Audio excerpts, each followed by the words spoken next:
પાલિકાએ ધંધુકામાં બિનઉપયોગી શૌચાલયને જર્જરિત જાહેર કર્યા। શહેરમાં અનેક જગ્યાએ શૌચાલય હાલમાં બંધ હાલતમાં છે।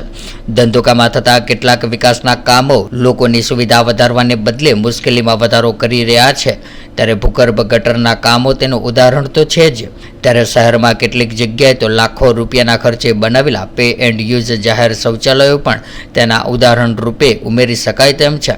ધંધુકામાં લાખો રૂપિયાના ખર્ચે જાહેર શૌચાલય બનાવવામાં આવ્યા હતા, પરંતુ મોટાભાગના શૌચાલયો બંધ હાલતમાં છે।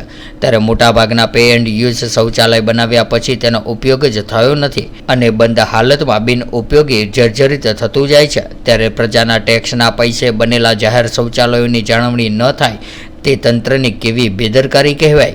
ત્યારે હાલ ધંધુકા નગરપાલિકા દ્વારા શ્યામઘાટ સામે આવેલા શૌચાલય પર જાહેર ચેતવણીનું બોર્ડ મારી દેવામાં આવ્યું છે કે આ શૌચાલય જર્જરિત હાલતમાં છે અને આ કોઈએ આ શૌચાલયની અંદર પ્રવેશ કરવો નહીં, અને જો કોઈની ચેતવણી વિરુદ્ધ જઈને પ્રવેશ કરશે તો કોઈ આકસ્મિક બનાવ બનશે તો નગરપાલિકા જવાબદારી રહેશે નહીં। ત્યારે આ શૌચાલયો બહાર લોકો પોતાની રોજી રોટી લઈને લારી પાથરણા સાથે બેસતા હોય છે।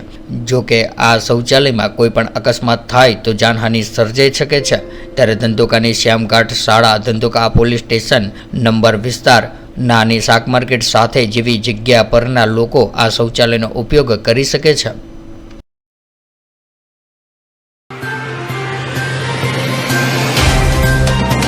तो व्हाट्सएप, ट्विटर, फेसबुक, इंस्टा जहाँ भी आपका अकाउंट है, इसे शेयर बटन के द्वारा वहाँ पर शेयर करें।